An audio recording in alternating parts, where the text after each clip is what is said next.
Déjà, je ne sais pas très bien qui je suis. Est-ce qu'on n'est pas toujours qui on est?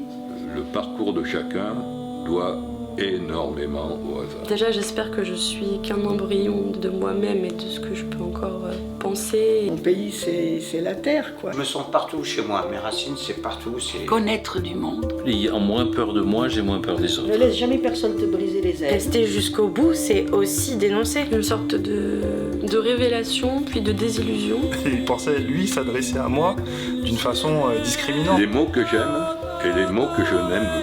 Je veux pas entendre, je me barre, je suis pas d'accord. Ouais, ça me fait vraiment peur.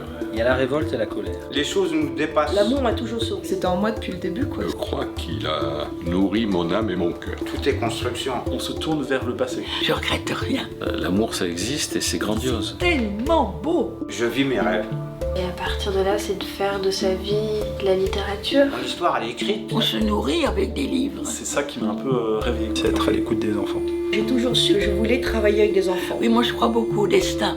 Mon gosse, c'est le vide. Jamais laisser place à la banalité. Comment pouvons-nous échapper à ça? Moi, je crois qu'on peut tous réussir à faire beaucoup de choses. Ce sentiment de bouillonnement, de vibration, je l'ai vécu et expérimenté grâce au collectif. Je me suis retrouvé. Et essayons de faire de ça un espace de liberté. J'ai perdu le fil. Il n'y a pas vraiment de fin. Moi qui vous parle.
J'ai un parcours de vie pas facile parce que je suis l'aînée d'une famille de 7 enfants.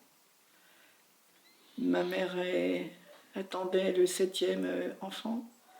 J'avais 20 ans et elle m'a demandé de quitter la maison. Et j'ai la chance quand même de me marier avec quelqu'un de généreux, de compréhensif, de loyal. Donc mon chemin de vie, je l'ai construit à partir de là. Je pense que si je n'avais pas été contrainte au mariage, comme je l'ai été, je pense que j'aurais essayé d'aller dans une organisation humanitaire. L'Afrique, l'Asie, l'Amérique du Sud, pourquoi pas, il y a tant à faire.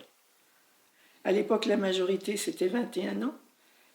Mais dans le monde associatif, j'ai eu un prête-nom jusqu'à 21 ans, parce qu'à 16 ans, j'étais déjà présidente d'une association qui marchait très très bien.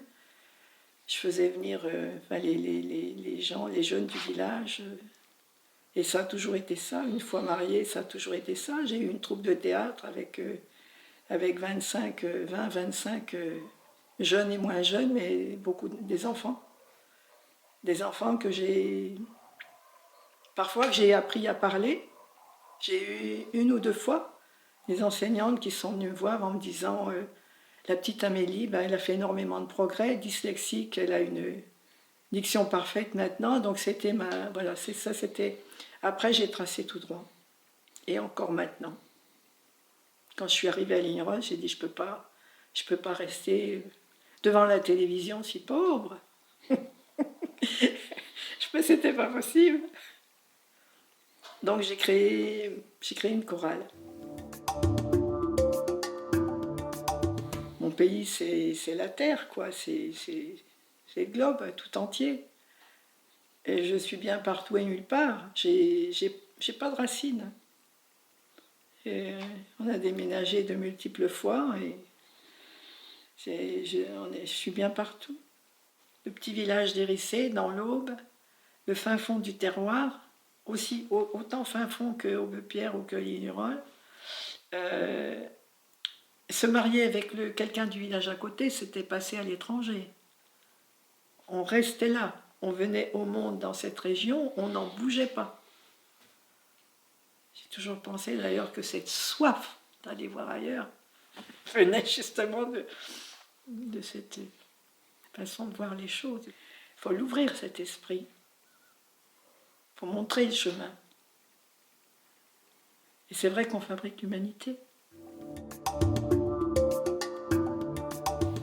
C'est la reconnaissance, parce que j'ai été assistante de direction dans une grande entreprise, et un jour j'ai reçu une gifle verbale magistrale.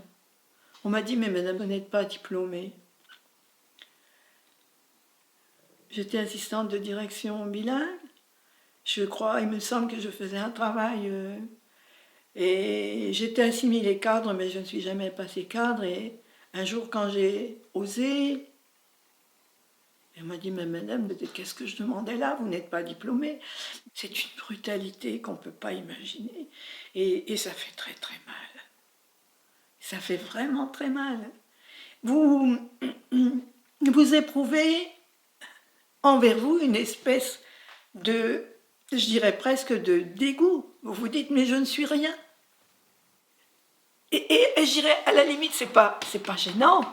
C'est pas gênant plus que ça n'empêche pas de vivre. Mais c'est surtout quand on vous le jette en pleine face. J'ai foi en l'homme, j'ai foi en l'humain, quoi. J'ai foi en l'humain. Je suis intimement convaincue qu'il y a forcément quelque chose de bon à prendre chez chaque individu. On voit bien avec ce que l'homme a été capable de créer jusqu'à maintenant, soit un petit peu plus de 70 années de vie, tout ce qui a pu être inventé, créé, réalisé par l'homme, donc tout n'est pas mauvais. Il me semble qu'il y a une vraie prise de conscience maintenant. Qu'est-ce qu'on va faire de cette terre? Comment on va la traiter? Comment on va s'y prendre pour essayer pour essayer de la protéger du mieux qu'on peut maintenant, ce qu'on n'a peut-être pas su faire assez dans les générations qui nous ont précédés. On n'a peut-être pas attaché assez d'importance. Les bouddhistes, les fameux mantras, disent que tout est lié, c'est peut-être vrai. En tout cas, on peut le croire. J'adore Barcelone. Je suis éprise de Barcelone. Je suis vraiment amoureuse de Barcelone. Peut-être parce que Gaudi, cet architecte un peu... Ouais, ça vraiment, la première fois, je me souviens, la première fois que je suis allée à Barcelone, je suis tombée amoureuse de Barcelone. Ah ouais. Et les œuvres de Gaudi, c'est... Tout ce qu'on peut trouver encore de lui, cette Sagrada Familia que je désespérais de voir finir un jour, et finalement elle se termine. Hein. J'étais allée la voir il y a 2 ans, là elle est presque terminée. Hein. Et c'était comme quoi vous imaginez ce que les hommes sont capables de faire. La Sagrada Familia, là, vous avez le souffle coupé, quoi. C'est montrer toute la puissance de l'être humain. Tout ce qu'il a, tout ce qu'il renferme, tout ce qu'il a en lui. Quand j'ai mis mon fils au monde, parce que j'ai eu un enfant, on a un fils, et quand je l'ai mis au monde, j'ai compris ce qu'était la maternité.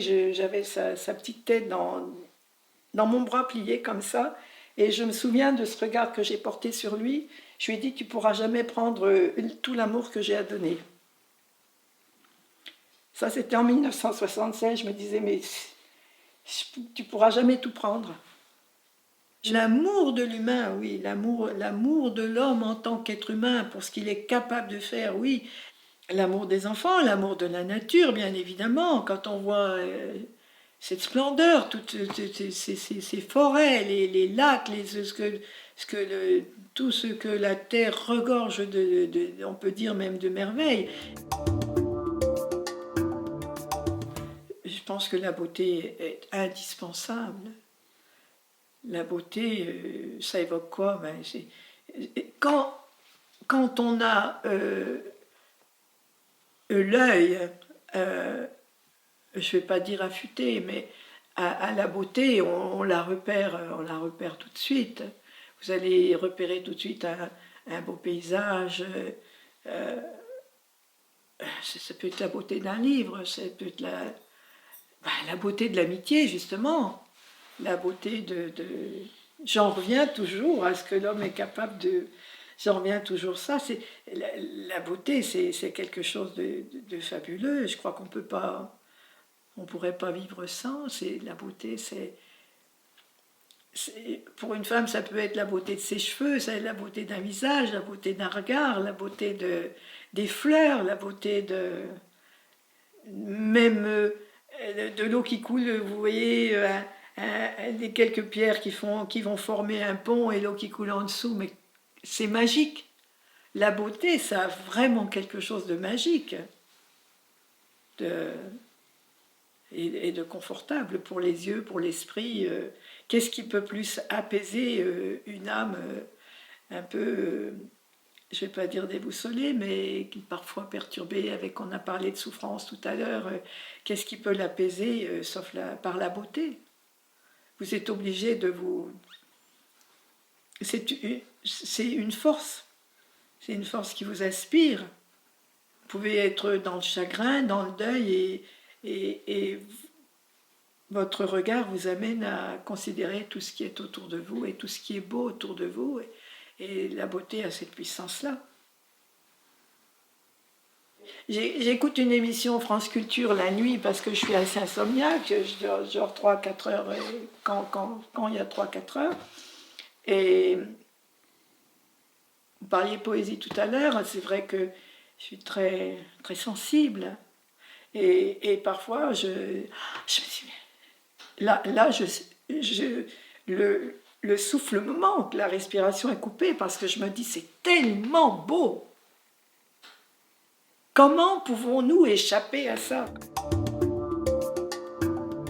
La liberté, je crois que je crois que je suis une femme libre. C'est-à-dire que la liberté, c'est faire vraiment, c'est pouvoir le faire, pouvoir faire vraiment ce qu'on a envie de faire, sans gêner personne, parce qu'il faut tout de même se préoccuper, quelle que soit la décision que l'on prenne, les choix que l'on fasse, quand même toujours s'inquiéter de ne pas faire de mal, de ne pas blesser, de ne pas... on entre dans le respect de l'autre. Mais la liberté, oui, c'est quand même de pouvoir faire au moment qu'on en a envie ce qu'on veut faire. La liberté vestimentaire, je pleure dans mon âme est souffrante en ce moment de ces dames iraniennes et du coup on a complètement occulté l'Afghanistan, mais ces femmes, ces filles en Afghanistan qui souffrent l'enfer, qui meurent, là on mesure, je pense que par ces femmes-là on mesure ce qu'est la liberté. Il faut vraiment lutter pour faire respecter la liberté, quoi. Une vie, c'est tellement court s'il n'y a pas de liberté. Una mattina, tina na na na, oh bella ciao ciao, no no no no no no no no, e ni na na na na na na na na libertà. Ah, ciao più piano, e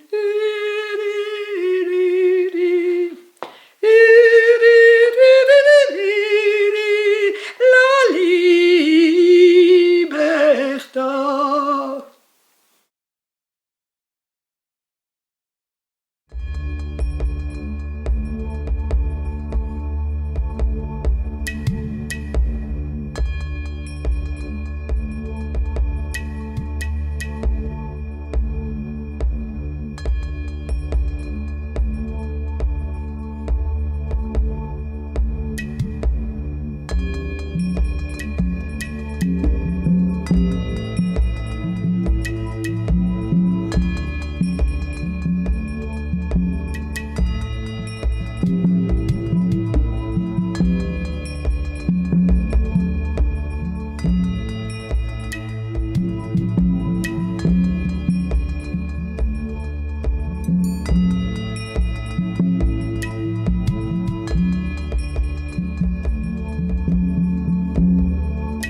pense qu'il va y avoir plusieurs types de soins. Par exemple, les gens ils viennent au cabinet pour une douleur de l'épaule, pour des problèmes digestifs, pour des choses plus graves, ils sont en chimiothérapie par exemple. Et ensuite, il va y avoir donc, simplement le traitement, j'ai mal à l'épaule, ok, on traite l'épaule, il n'y a plus de douleur. Mais il va y avoir autre chose, et il va y avoir l'esprit aussi, le besoin de parler, de communiquer avec la personne, et le besoin de lui faire prendre conscience de certaines choses. Il y a on pourrait diviser avec le soin physique, du corps, de la matière, vraiment, mais aussi le soin de l'esprit. Mais les deux vont ensemble. Quelqu'un qui va avoir un esprit qui se permet de se développer, qui se développe naturellement, en fait, va avoir un corps plutôt en bonne santé, de manière générale. Et quelqu'un qui a un corps plutôt en bonne santé va avoir tendance à avoir un esprit qui se développe naturellement. Et il y a vraiment cette double notion, avec le soin de l'esprit, mais on peut l'appeler l'esprit, l'âme, ce qu'on veut, quoi. Mais au final, de toute façon, c'est ça qu'on cherche tous. Le corps, on expérimente cette vie ici. C'est juste le véhicule pour l'expérience. Deux personnes qui vont se rencontrer, qui vont, on va dire, je sais pas, vibrer sur le même plan, je sais pas trop comment on peut dire ça, quoi. Comme deux pôles, en fait, opposés, mais qui vont s'attirer. Comme deux aimants, en fait. Et on peut faire ce qu'on veut, toujours. Ça va venir se coller. Et puis il y a la vie derrière, de toute façon, qui va faire en sorte que ça se recolle, quoi. Il va vraiment y avoir ce mouvement. Parce que l'autre, c'est soi, enfin, c'est juste une part de nous. Donc on va vraiment ce mouvement d'expansion à l'autre, et puis ce mouvement de rétraction, c'est comme un souffle, en fait. Comme l'œil qui va s'ouvrir et se fermer, comme le soleil et la lune, comme le jour et la nuit. Il y a les deux polarités, en fait, et on va vraiment s'adonner à l'autre, et puis ensemble juste essayer de retrouver une unité, en fait. Cette sensation qu'on n'a pas le choix, qu'on n'a jamais eu le choix, elle s'est faite quand j'ai décidé de faire quand la vie a décidé que je fasse de la médecine chinoise. Avant, je faisais des études d'anglais chinois à la fac, quelque chose de très basique, en fait. Et un jour, je me suis réveillé avec la volonté de faire de la médecine chinoise, et à la base de l'acupuncture. Mais je n'en avais jamais fait, je savais pas ce que c'était. Et c'était clair, vraiment comme de l'eau de roche. Et je me suis réveillé un matin, comme ça, sans rien. J'ai quitté la fac, j'ai tout quitté pour faire ça. Et du coup, c'est une succession d'actes, de moments, en fait, qui amènent ici et maintenant, en fait. C'est comme dans le couple où il y avait la notion de se perdre et de s'abandonner. Là, on peut se perdre et s'abandonner à la vie. Et qu'est-ce que ça fait du bien de sentir qu'au final, toute la pression qu'on se met, de croire qu'on fait des choses, de croire « Ah, c'est moi qui fais ça. Ah non, c'est moi. Ah, mais non. Ah, là, tout le poids qu'on se met sur les épaules. Ah, on se laisse aller. C'est la vie qui fait. » Et puis, elle le fait, et elle nous a pas attendu. Notre cœur, il bat tout seul. Nos cellules, elles font... On n'a pas besoin d'y penser, on n'a pas besoin de faire quelque chose pour que ça se fasse. Mais c'est la même chose, on peut dézoomer un petit peu. Plein d'humains, de plantes, de choses qui forment une unité. Non, et comme les cellules du corps vont bouger, faire en sorte que ça se passe, et nous, on bouge, on fait en sorte que le monde se passe. Et c'est cette force de vie, en fait, qui fait derrière nous. Et quand on saisit ça, mais là, il y a l'ego, il est pas très content, parce que si on lui dit qu'il fait plus rien, il va être là. Il va pas être super content. Quand on laisse ça, quel bonheur. Quelle libération. Et c'est ça, comme dans le couple, il y a vraiment cette notion de on se libère, à ce moment on s'adonne. mais à la vie, à ce qui est. Je pense à une personne qui m'a marqué, qui était une personne dans une dépression assez profonde, en fait. Je lui fais les points. Et à le dernier moment, je vais lui dire une phrase. Et j'ai vu dans son regard que j'ai touché quelque chose en elle. Et que cette phrase, et je l'ai senti, ressenti, cette phrase allait changer des choses. Je l'ai revue, c'était plus du tout la même personne. Je pense plus que les mots, c'était l'intention qu'il y avait derrière. Ça a changé la façon dont je pratique aujourd'hui. Le chêne, c'est l'esprit. Et l'esprit, c'est marrant que tu parles d'un carnaval parce que l'esprit, il est logé dans le cœur. Et quand cette force de vie, et c'est ça en fait, c'est cette force organisatrice qui fait la plante, qui fait tout ici. Hein. Et tout émane de ça. Hein. La table, là, c'est d'une pensée, ça a été créé. La tasse, là, la caméra, tout vient de cette même force qui se déploie toujours.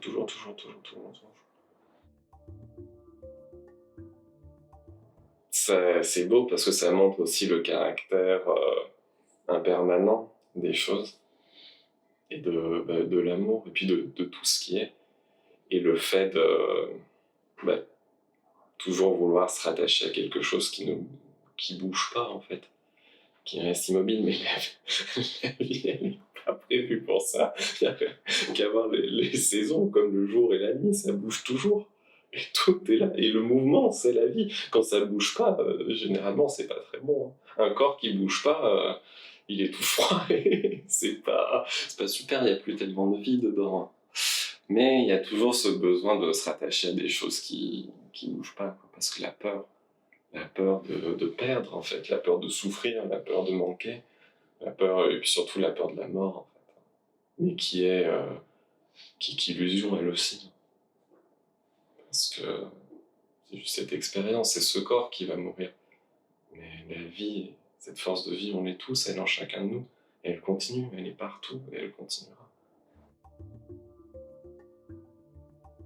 C'est cette force-là qui va se faire et qui dépend d'aucune volonté. D'ailleurs, ça se fait ou ça se fait pas, c'est pas grave. Et ça va se manifester, ça va s'apaiser. Et le cœur, justement, va s'apaiser. La recherche du désir va s'apaiser. La recherche du plaisir et du coup de la non-souffrance aussi, qui va s'apaiser. Pour aller dans plus de paix, même si c'est plus d'équanimité entre les choses, même si c'est pas encore là. Hein. Et à l'intérieur, ça fait son bout de chemin, quoi. On peut vivre chaque situation, mais avec les gens pensent au recul ou au détachement. C'est simplement que les choses ne nous touchent plus de la même manière.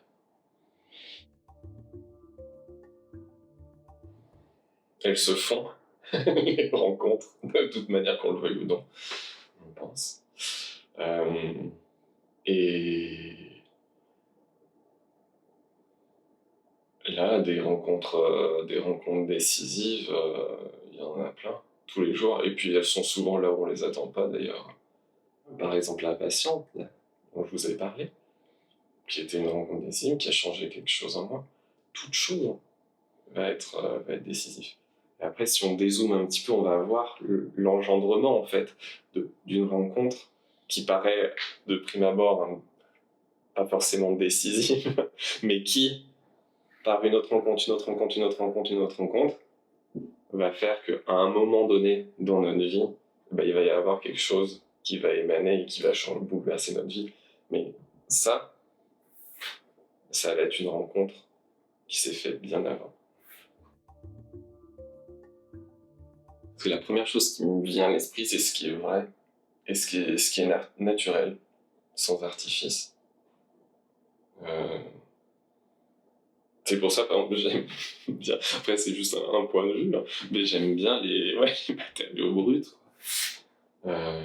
Puis les formes, les textures, une pierre un peu rugueuse, ça a du poids, quand on sent, si c'est dense. Ouais, puis si je vais un peu plus loin, c'est quelque chose qui va susciter une émotion en moi. Qui va susciter une émotion et avec un besoin soit de la voir, de la contempler ou de la toucher. Il va y avoir quelque chose, mais au final plutôt de toucher en fait, ça va surtout stimuler le toucher. Parce qu'au final quand on pose les yeux sur quelque chose, on le touche. Après ce que je suis en train de dire c'est très visuel parce que je peux penser à un morceau de musique peut être très beau. Bon là après on peut dire que les musiques doivent toucher nos oreilles, mais bon. Non mais ouais, ça va stimuler une émotion et en lien avec quelque chose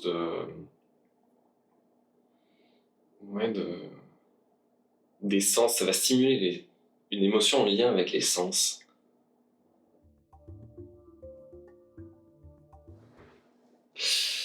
Ça va au-delà de l'enseignement, où on va aussi transmettre une émotion. Il va y avoir une émotion, et il va y avoir cette force de vie. On va vraiment s'adonner, et sans retenue, comparé à un enseignement et ça va être non je sais.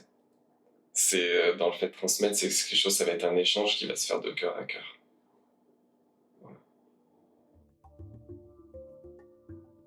La question de comment on fait pour émaner cet amour, mais un enfant c'est que de l'amour et à donner. Bon, les enfants, mais c'est magnifique. Ça se voit d'ailleurs dans leur regard. Il n'y a pas eu encore cette construction du personnage en fait qui vient resserrer en fait c'est bloquer cet amour parce que on sait je sais pas on a eu mal parce qu'on s'est fait quitter parce que on nous a dit quelque chose qui nous a pas plu parce que machin on se met des bonnes petites barrières. Non, cet enfant il n'a pas. Juste il émane l'amour. Ça se voit dans les yeux quoi. Et puis c'est que de l'amour et que de la vie, les enfants. Et évidemment que c'est toujours là. C'est ça, mais c'est quand je disais on va nettoyer les carreaux, et on va une image, ouais, si on va enlever les briques ou toutes les protections qu'on s'est constituées, qu'on s'est mis, ou tous les schémas aussi qui sont créés pour retrouver cette joie d'être de l'enfant. Parce que l'enfant, il est juste là dans cette pure joie d'être et simple. Et on regarde d'ailleurs l'émotion des enfants, elle n'est jamais saisie. Souvent, chez les adultes, l'émotion elle est déclenchée par quelque chose et parce que ça ne nous convient pas. Ah, t'as pas fait ça, non. C'est parce que, il y a quelque chose en moi qui est perturbé, il y a quelque chose en moi qui est gêné. Et du coup, l'émotion, elle va être dirigée. Et puis ensuite, ça va mouliner, ça va ressasser. Ah ouais, j'aurais dû faire ça. Ah, j'ai dit ça. Ah non, j'aurais pas dû dire ça. Et non, l'enfant, il est là. L'émotion, elle est libre, elle est sans contrainte. Il y a quelque chose qui arrive, hop, il pleure.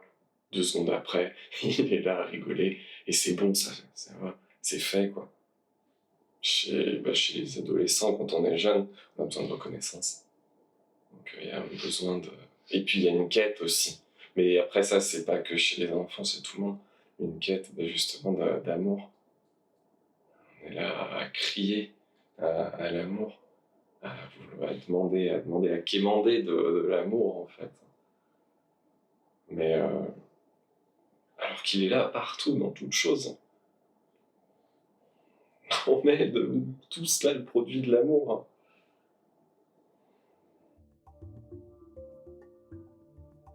Ce manque de joie. Les gens, ils ont perdu cette joie d'être, qui est toute simple. Et ça va créer plein de choses dans le corps, après, ou plein de pathologies. Mais les gens vont mal. Hein. Parce qu'ils se sont perdus. Ils ne savent pas qui ils sont. Il n'y a plus d'amour. Les gens ont perdu cette partie de soi, en fait. Il y a une déconnexion avec soi, avec cette force de vie, mais qui est la nature, qui est juste le fait de ce qui est.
J'ai commencé à devenir Laurent le jour où j'ai pensé à mon père avec un grand sourire.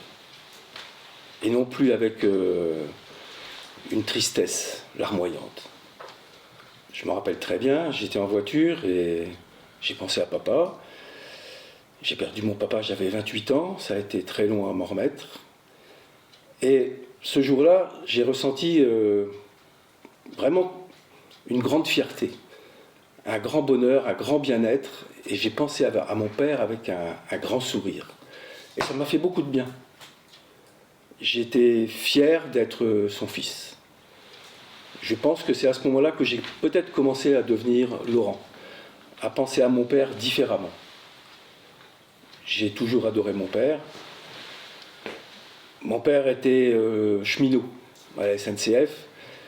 Il travaillait au dépôt à Chaumont. Et déjà quand j'étais petit, le jeudi, souvent, j'allais le chercher à la sortie du dépôt. À midi, pratiquement tous les ouvriers sortaient comme Jojo. Mon père s'appelait Georges, très important. Je m'appelle Laurent Georges. Et ils sortaient tous à vélo et mon père me prenait par la taille et me posait sur la selle qu'il avait installée sur la barre de son vélo.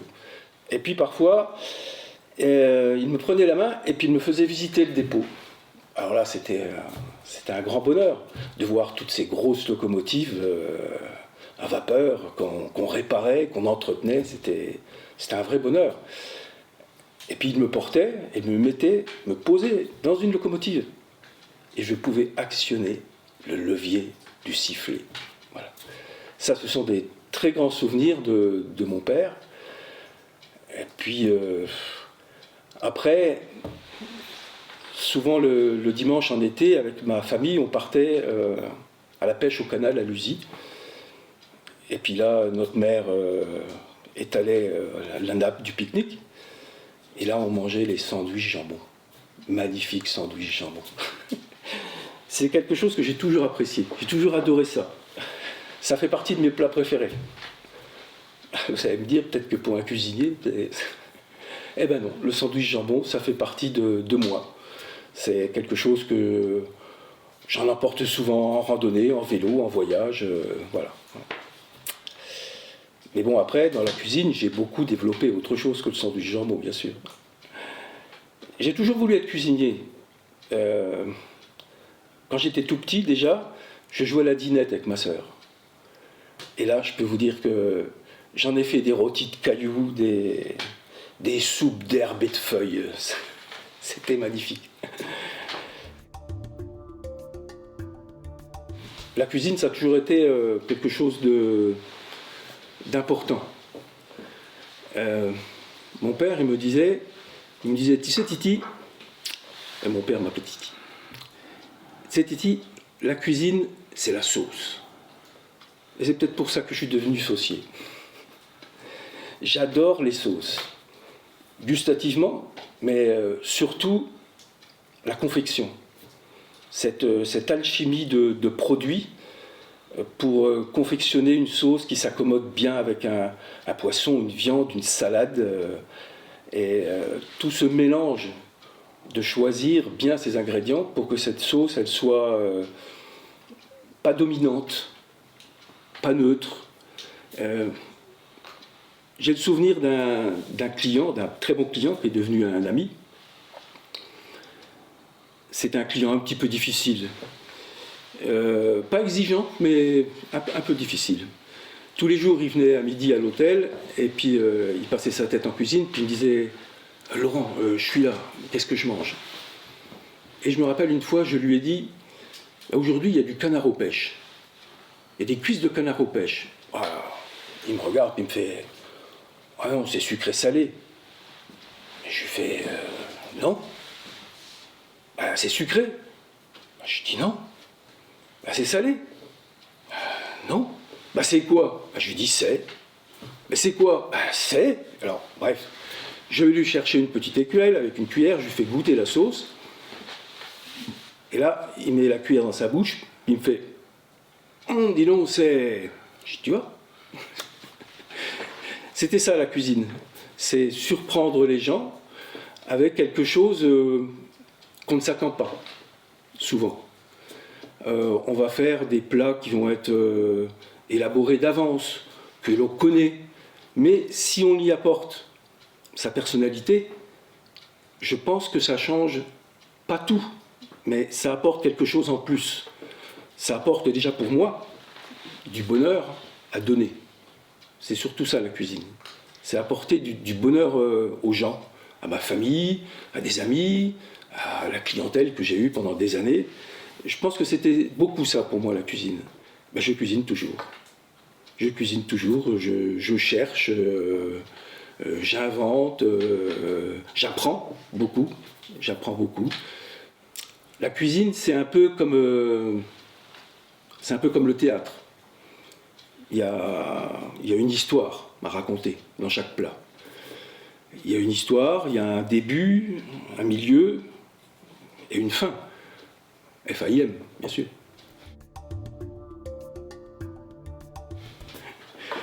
Alors, si je vous parle du théâtre, c'est parce que le théâtre a été un moment important de ma vie.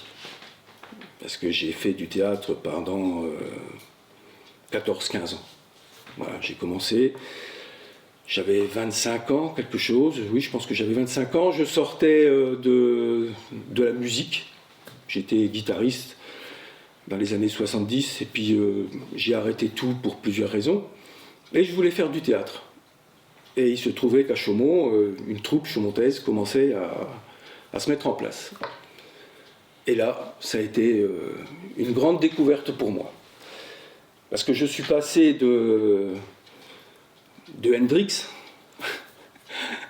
à un autre monde culturel qui s'ouvrait à moi et que je ne connaissais pas. Et là, je me suis mis à lire, à découvrir de la musique autre que celle que je connaissais, que je jouais. Et ça a été très important, très enrichissant. Comment ça peut résonner le mot amour ?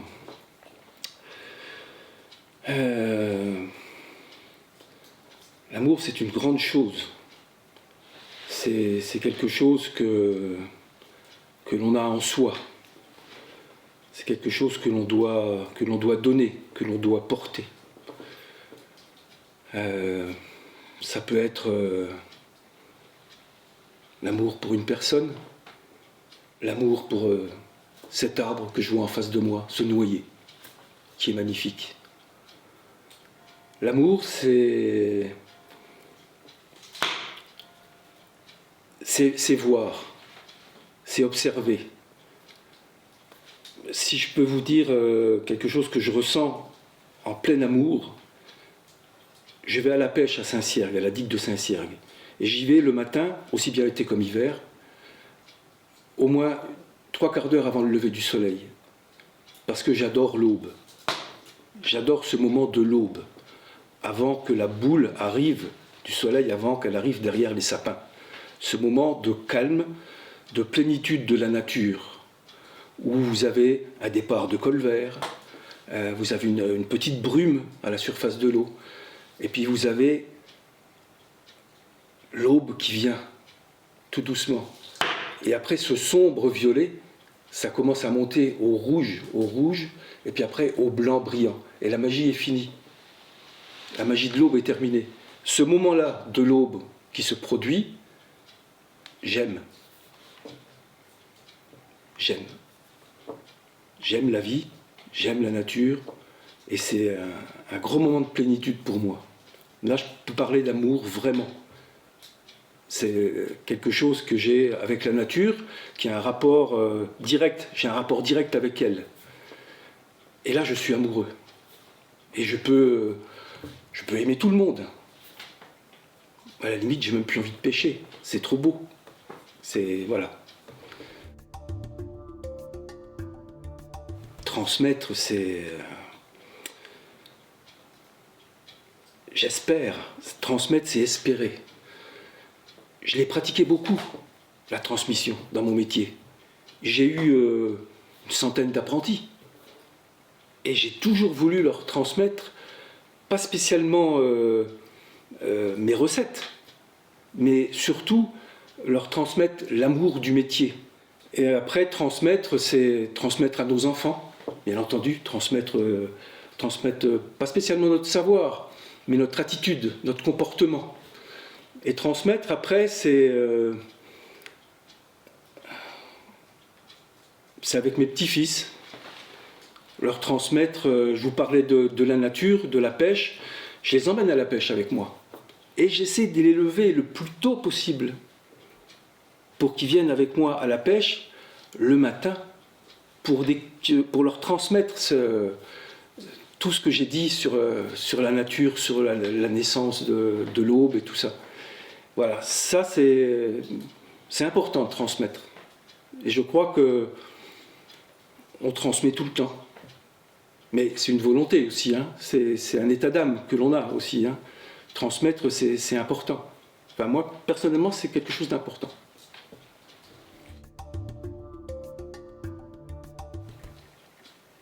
En même temps, il faut être fou. Je le dis maintenant parce que je l'ai fait pendant 3 ans. C'est de sauter d'un avion en vol à 3000 mètres. Ça a été dur d'arrêter, mais je l'ai fait. Un jour, j'ai atterri, il ne s'était rien passé de mal, tout allait bien, mais je me suis mis à paniquer. Je me suis mis à paniquer en disant, mais qu'est-ce que je fais là, quoi ? J'ai regardé en l'air, je dis, mais c'est complètement fou cette histoire-là. Je dis, c'est moi qui viens d'atterrir là, j'ai sauté de là-haut, Et puis je me suis mis à trembler, hein, mais vraiment à trembler. Et j'ai mis longtemps à arrêter. C'est très intéressant, hein, la chute libre, c'est magnifique. Le parachute s'ouvre, on s'en fout.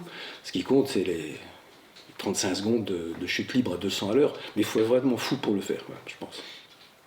Alors je l'ai toujours en moi, parce que je rêve encore la nuit que je chute. Les premières fois, on ne sent pas grand-chose parce qu'on ne se rend pas bien compte de ce qui se passe. On n'apprécie pas beaucoup. On n'a même pas peur. C'est même pas la peur. On ne pense même pas au parachute qui va s'ouvrir, qu'on va tirer. S'il ne s'ouvre pas, l'altimètre il va l'ouvrir tout seul. On n'y pense même pas. On pense à rien du tout. Rien. Du rien. Vous voyez ? C'est comme s'il y avait on était dans le néant. On ne sait pas où on est. C'est du néant. C'est une sensation forte qui nous prend. Et, si on s'en réveille, on va sentir le vent, on va sentir l'air. Mais si on est bien pris dedans, on ne sent rien du tout. On est dans le néant, dans l'imaginaire. Et au bout de 5-6 fois, à partir de là, on commence à être grisé. On sent que ça grise, on sent la vitesse. On sent ce qui se produit dans notre corps, dans les joues qui bougent, dans les mains qui font comme ça. On sent que si on fait comme ça, on va basculer, on va tourner. On sent tout. Je ne sais même plus où je suis.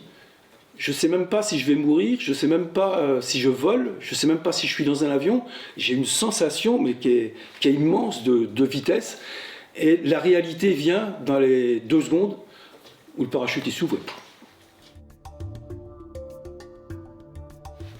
Non, j'ai pas de regret par rapport à ça. La vie, elle est là. Hein. La vie, c'est elle qui nous fait. Hein. C'est pas moi. C'est la vie, c'est elle qui nous fait.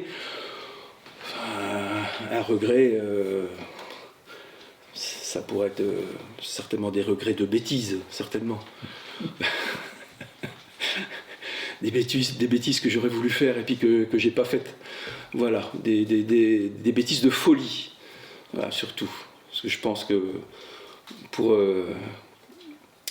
avoir certains regrets, je pense qu'il faut qu'on ait un petit peu de folie en soi. Et après, oui, je peux regretter de ne pas avoir fait du cinéma. Voilà.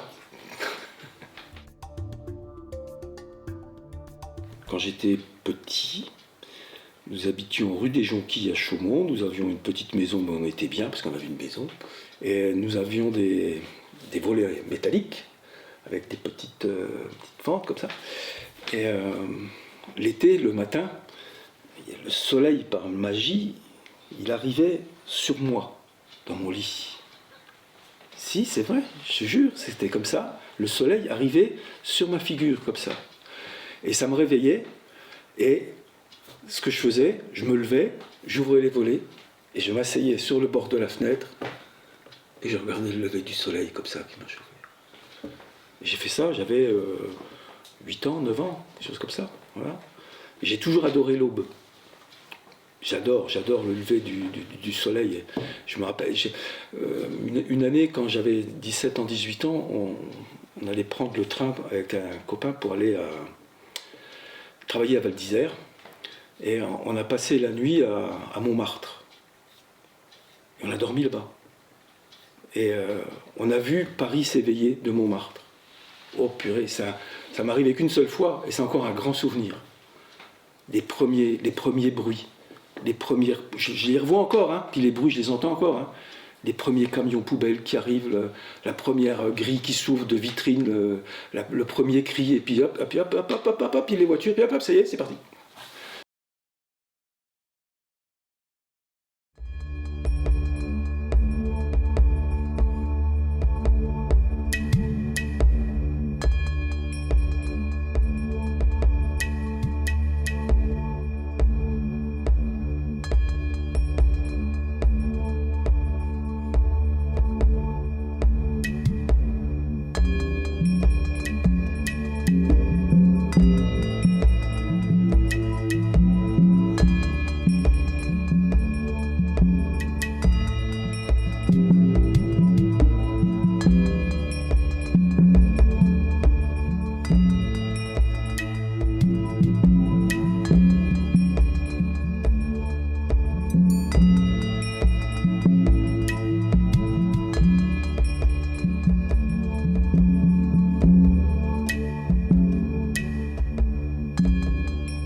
Je pense qu'il y a eu des épisodes assez durs, mais j'ai l'impression qu'il y a une facilité à voir et à oublier.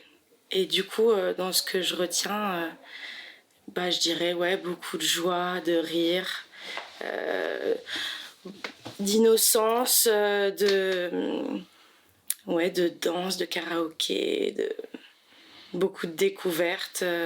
J'étais vachement trimballée partout par mes parents et j'étais dans le monde des grands et c'était la fête et j'adorais ça.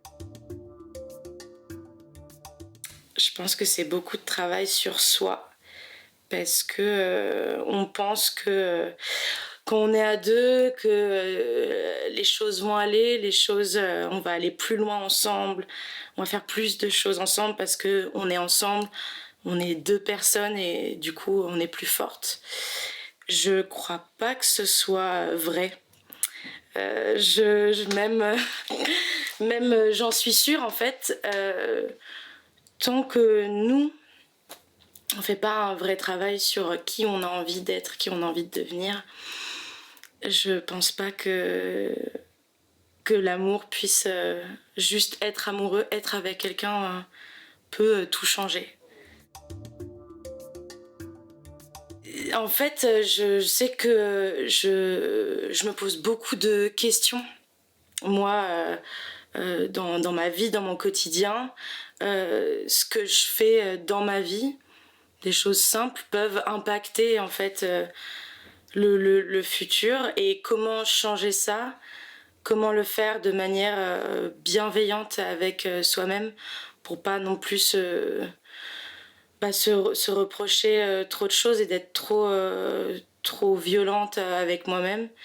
Comment trouver le bon axe pour changer des habitudes mais en étant juste. Il faut pas se trahir, il faut pas aller à des endroits qui nous semblent pas justes.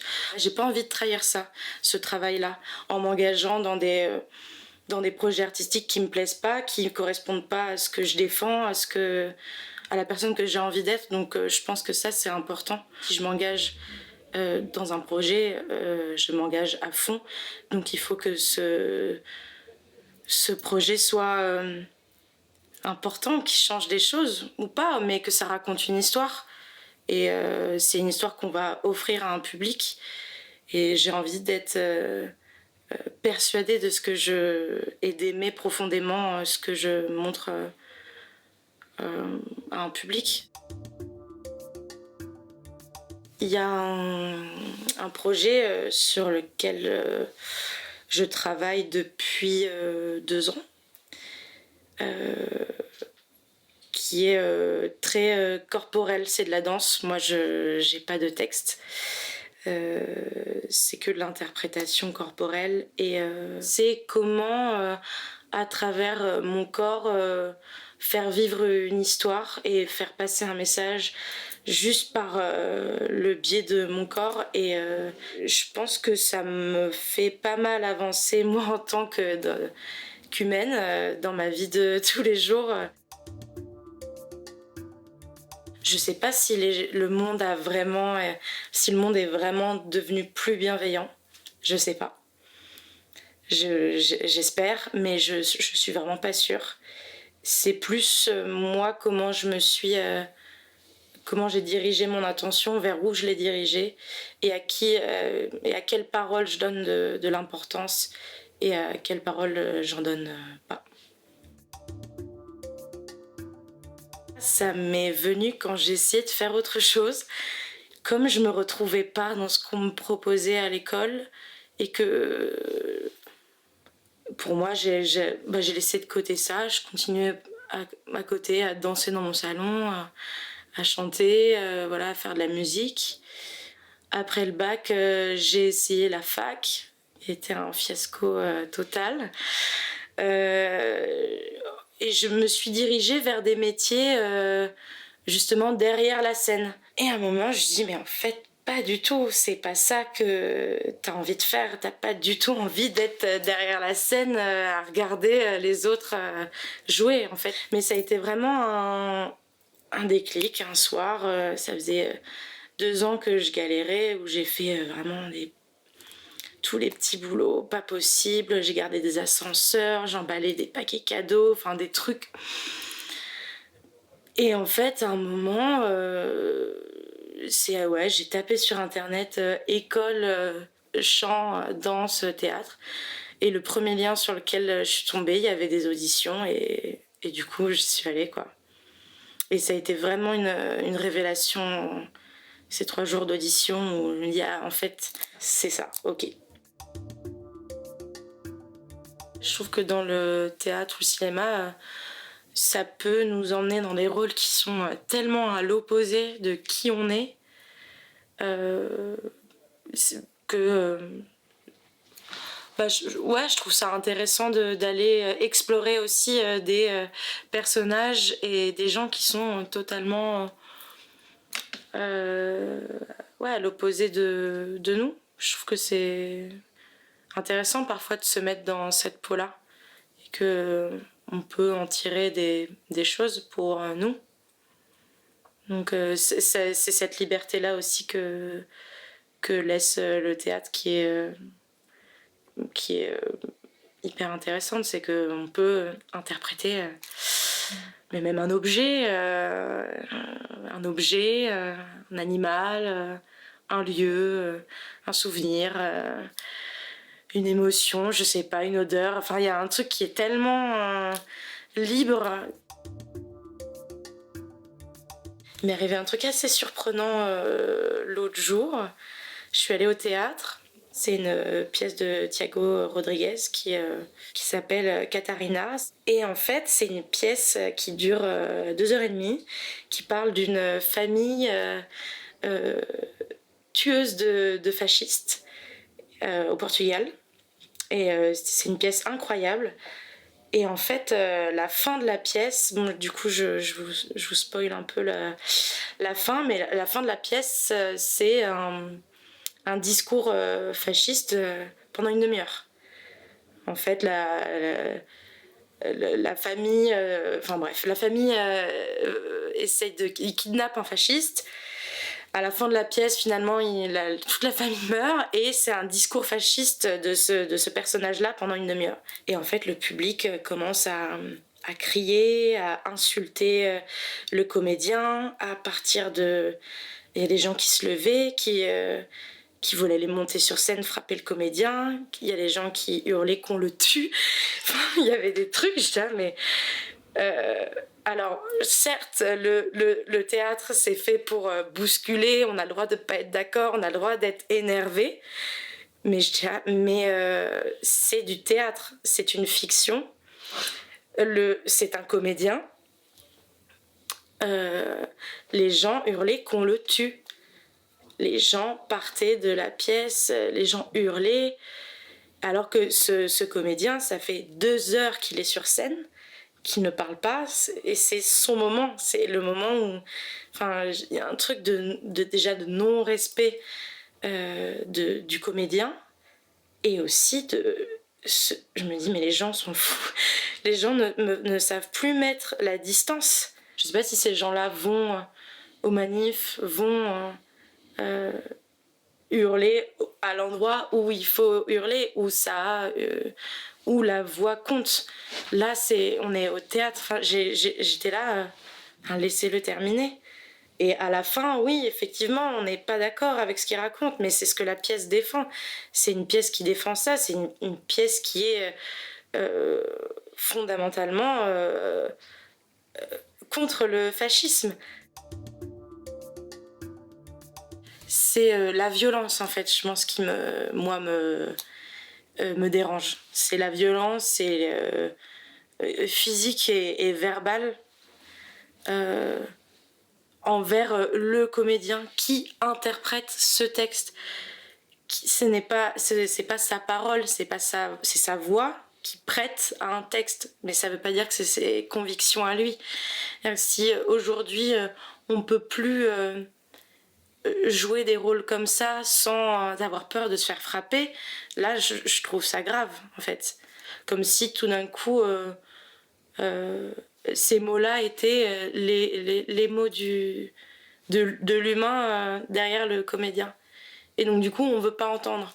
On veut pas entendre si... il y a un peu ce truc-là de... Je veux pas entendre, je me barre, je suis pas d'accord. Alors que... ça dénonce dans tous les cas. Donc rester jusqu'au bout, c'est aussi dénoncer. C'est aussi prendre part à cette œuvre. Pour moi, c'est important. Je reconnais qu'entendre des horreurs pendant une demi-heure, c'est dur. Même moi, c'était affreux. C'est un discours de haine, de division, tel qu'on les connaît, ces discours-là. Mais rester jusqu'au bout, pour moi, c'est aussi résister. C'est aussi militer, je pense. Après, changer quelqu'un, s'il n'a pas envie d'être changé, c'est aussi c'est un autre débat. Mais c'est plutôt ouvrir les yeux aux gens, les emmener, qu'ils puissent se rendre compte par eux-mêmes. C'est délicat. Parce que je ne sais pas si... Après, il y a une urgence, c'est sûr. Donc évidemment, la baguette magique, un truc instantané, bon, bien sûr, il y a urgence, donc voilà. Mais je trouverais ça dommage parce qu'il manque aussi tout le travail de se rendre compte et de changer la vie. Et je trouve que par ce chemin-là, on apprend beaucoup de choses. Et donc se couper de cette recherche-là, je sais pas si ce serait bon pour tout le monde. Quand je danse, quand je suis avec mes amis et que je danse toute la nuit, il y a un truc où c'est inexplicable, où je suis heureuse. Danser sans s'arrêter, pas voir les heures passer, une espèce de transe, c'est des moments que j'affectionne beaucoup. J'ai sauté en parachute il y a 1 an et demi, ça a été pareil, un truc hyper euphorique de l'avoir fait. Alors je ne sais pas ce qui m'a pris. Je ne sais pas ce qui m'a pris pour avoir fait une chose pareille, vraiment. Voilà, il fallait que je le fasse, je l'ai fait. Plus jamais. Plus jamais du tout. Est-ce que j'ai cru mourir? J'ai cru...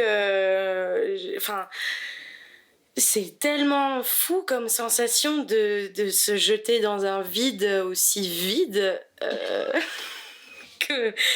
que c'est la chute, quoi. Alors je suis phobique de l'avion. On est dans un espèce de petit coucou en papier aluminium. J'étais c'est hyper sûre de moi, en fait, hyper sûre de moi, comme si c'était ce qu'il fallait que je fasse. Et on ouvre la porte, on va y aller, on va sauter, bien sûr, pas de souci, les jambes dans le vide. Et le grand saut, quoi.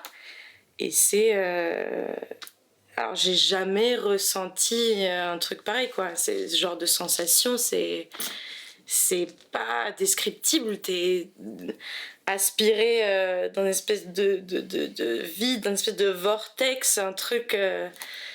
c'est assez hallucinogène, vraiment. Mais après, donc ça, c'est les 5 premières secondes. Après, quand on se stabilise et qu'on ouvre les bras et on vole, quoi. C'est assez fou. Mais plus jamais.